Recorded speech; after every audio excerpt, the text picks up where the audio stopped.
Hello everyone. Today we have discussed about second unit, that is management process. Before we discuss management process, I inform you that in previous two videos we conclude the whole syllabus of first unit of management in videos 1 and 2, that is lecture 1 and lecture 2. Now this is lecture 3 for unit 2 management process. As per syllabus there should be a 2.1. this is what is management in Hindi.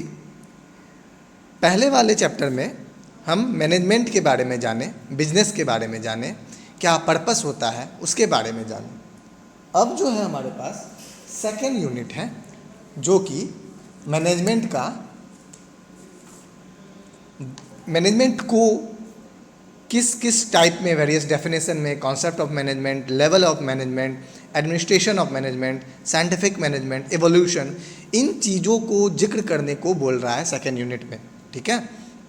अगर हम बात करें 2.1 जो कि what is management, management क्या होता है, हम पहले भी जिक्र कर चुके हैं, इंट्रोडक्शन क्लास में हम लोग बात कर चुके हैं, लेकिन सिलेबस में दिया हुआ है इसलिए हमें पढ़ना हो रहा है. ठीक है. तो पढ़ते हैं, आगे बढ़ते हैं इसको. Management is the process of planning, organising, motivating and controlling the enterprise resources for the purpose of achieving the goals of the organization. Second भी पढ़ लेते हैं, फिर हम इकट्ठे इसको डिफाइन कर रहे होंगे हिंदी में. Management is the art and science of planning, coordinating, motivating, controlling the effort of other towards particular objectives. Management क्या होता है कि जो कंट्रोलिंग होता है किसी भी ऑर्गेनाइजिंग का या प्लानिंग होता है, वो अगर ठीक तरीके से हुआ तो हम किसी भी कंपनी, किसी भी ऑर्गेनाइजेशन का जो पर्पस है, मैनेजमेंट करवाने का जो पर्पस है, जो गोल है, उसको हम, आप या कोई भी वर्कर्स, कोई भी एम्प्लॉय और उस ऑर्गेनाइजेशन का उस चीज़ को अचीव करने में सक्षम रह जाता है. ठीक है. अगर दूसरा पॉइंट का बात करें तो ठीक पहले पॉइंट को ही डिफाइन कर रहा होता है, लेकिन थोड़ा सा चेंज है. क्या चेंज है कि मैनेजमेंट एक आर्ट है जो, एंड साइंस भी है, जो प्लानिंग होता है, कोऑर्डिनेटिंग, एक दूसरे से कोऑर्डिनेट करके, मोटिवेटिंग, एक दूसरे को प्रोत्साहित करके, कंट्रोलिंग, एक दूसरे के ऊपर कंट्रोल होना. ऐसा नहीं कि कुछ भी कर दें, मैनेजमेंट कुछ भी करने के लिए नहीं होता है, एक प्रॉपर वे में कुछ काम करने के दौरान एक एफर्ट है किसी दूसरे चीज़ पे, किसी ऑब्जेक्टिव को अचीव करने का. वहाँ गोल बोल रहा था और यहाँ पर ऑब्जेक्टिव्स है. किसी उद्देश्य को हम फुलफिल करने के लिए कोई चीज़ जो कर रहे हैं, जैसे प्लान कर रहे हैं, मैनिपुलेट कर रहे हैं, किसी को मोटिवेट कर रहे हैं, किसी पे कंट्रोल कर रहे हैं, ये सारे चीज़ का जो एफर्ट होता है किसी भी ऑब्जेक्टिव्स को अचीव करने के लिए, तो हम उसको आसानी से बोल सकते हैं that is management. That whole phenomena and that whole definition of 1 and 2 point is known as management. Okay. Let's turn out into second part, that is according to syllabus, that is evolution of management. Evolution of management. The word evolution is well known, that is from one to another to other to other to other. That means छोटा से बड़ा, और किसी भी चीज़ को पहले पुराने से लेकर नए तक. हम आगे बताएंगे क्या होता है. पॉइंट पहले पढ़ते हैं हम लोग.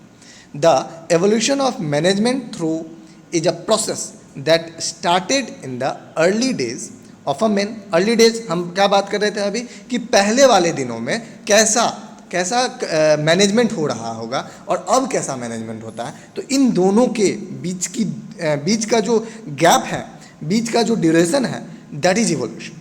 ठीक है. आगे देखते हैं. It begin since the period man saw the need to live in groups.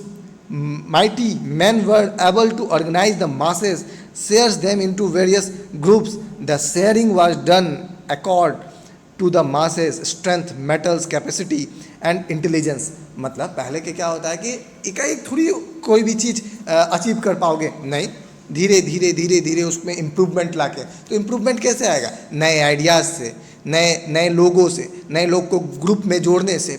इसलिए वहाँ पर लिखा हुआ है कि a group of members, a group of a various groups. पहले क्या होता था, धीरे धीरे लोग जुड़े, उसमें लोग ऑर्गेनाइजेशन से जुड़े और अपने अपने आइडियाज़ दिए तो उसको मैनिपुलेट किए तो उसको इम्प्लाइज करने के बाद क्या हुआ कि मैनेज हुआ, सारा चीज़ मैनेज हुआ। तो किसी चीज़ के लिए, हम अभी अभी बात कर रहे थे, किसी गोल्स के लिए, किसी ऑब्जेक्टिव्स के लिए, तो उस ऑब्जेक्टिव्स को फुलफिल करने के लिए, उस ऑब्जेक्टिव को अचीव करने के दौरान जो शुरू से लेकर एंशियंट टाइम से लेकर अब तक जो काम हुआ है, that is the evolution. Second point, the point is that management has been participated in one way or other since civilization began. If you want a good examples where advanced management principles were applied, consider the organization of the olden days, Roman Catholic Church, military forces, as well as ancient Greece.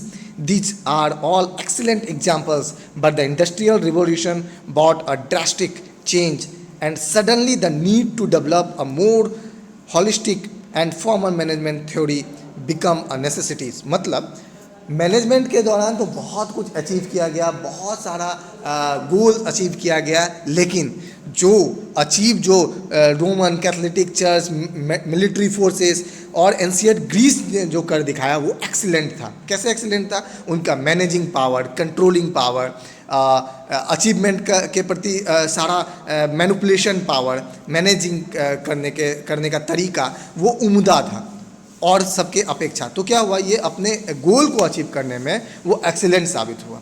Industrial revolution में dramatical change आया। क्यों change आया? With the help of management. अगर आपके पास सब कुछ है और मैनेज करने नहीं जान पाओगे, मैनेज नहीं कर पाओगे, तो you can't achieve your goal at a certain time. एक सीमित टाइम में आप कोई भी अपने गोल को अचीव करने में सक्षम नहीं हो पाओगे।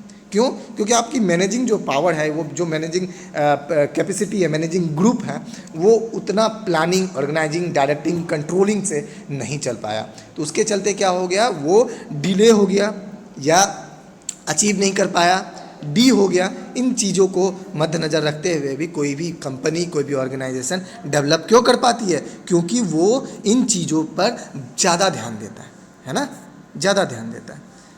अब आगे अगर आपके सिलेबस में लिखा हुआ है कि various definition, point by point है। फर्स्ट पॉइंट एवोल्यूशन है, उनको हम चर्चा किए। सेकंड पॉइंट वेरियस डेफिनेशन है, उनको अभी चर्चा कर रहे हैं। नेक्स्ट वीडियोस में कंसेप्ट ऑफ मैनेजमेंट हम लोग पढ़ेंगे नेक्स्ट वीडियोस में। अभी हम लोग वेरियस डेफिनेशन जान लेते हैं। According to the Henry Fayol, एक हेनरी फॉल थे। अब देखिए, डेफिनेशन अलग अलग लोग अलग अलग तरीके से दिए, ठीक है ना। तो according to the Henry Fayol, to manage is to the forecast and to plan, to organize, to command, to coordinate and to control is a management. Management क्या होता है कि मैनेज करने का, फोरकास्ट, प्लान के दौरान, ऑर्गेनाइज, कमांड और coordination के लिए और कंट्रोलिंग, उनके हिसाब से ये था हेनरी के द्वारा। अगर F.W. टेलर्स के अगर द्वारा बोले, उसके अकॉर्डिंग क्या होता है डेफिनेशन ऑफ मैनेजमेंट, तो management is an art of knowing what to do, when to do and see that it is done in the best and cheapest way. अगर टेलर साहब की बात करें तो वो मैनेजमेंट का डेफिनेशन इस तरह से दिए कि मैनेजमेंट एक आर्ट है किसी चीज़ को जानने का, लेकिन क्या करें, व्हेन टू डू, कब करें, और देखें कि it is done in the best, मतलब जो हम काम कर रहे हैं वो सबसे उम्दा तरीका होना चाहिए और वो चीपेस्ट भी होना चाहिए। चीपेस्ट क्यों होना चाहिए? क्योंकि ऐसा नहीं है बहुत ज़्यादा पैसा से कोई भी ऑर्गेनाइजेशन, कोई भी चीज़ को हम मैनिपुलेट कर रहे हैं, फिर दिक्कत हो जाएगा। क्यों? इकोनॉमिकल होना चाहिए, ठीक है। अगर हम पीटर ड्रंकर साहब की बात करें, according to the Peter Drucker, management is a multipurpose organ that manages business and manages managers and manages workers and work। देखो कितना अच्छा चीज़ लिखा है कि ड्रंकर साहब क्या कर रहे थे, मैनेजमेंट का एक डेफिनेशन दिए। क्या डेफिनेशन दिए?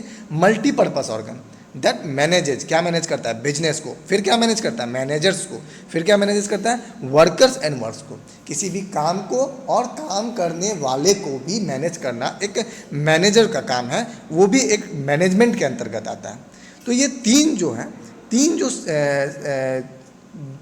डेफिनेशन है अलग अलग, ये और भी डेफिनेशन है, पैटर्न नाम के और एक थे वो भी डिफाइन किए हैं, लेकिन हम बस तीन का जिक्र कर रहे हैं। और भी डेफिनेशन है, आप कहीं से भी आप देख सकते हो कि किस तरह करके अलग अलग लोग अलग अलग डेफिनेशन देते हैं। सबका मीनिंग एक ही है, लेकिन कहने का करने का तरीका अलग है ना। जैसे लास्ट वाला जो है पैटर ड्रंकर, तो management is a multipurpose organ that manages business. किसको मैनेज करता है? बिजनेस को।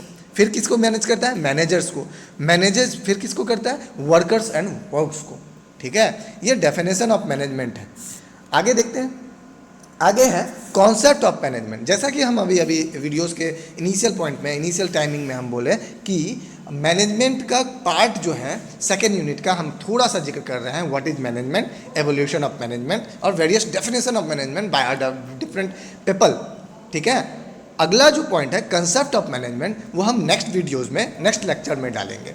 ठीक है, thank you everyone for watching this video. Please share these videos with your colleagues, classmates and others from which he also know about management, what is management and how we manipulate each and every thing of an organization. Okay, thank you.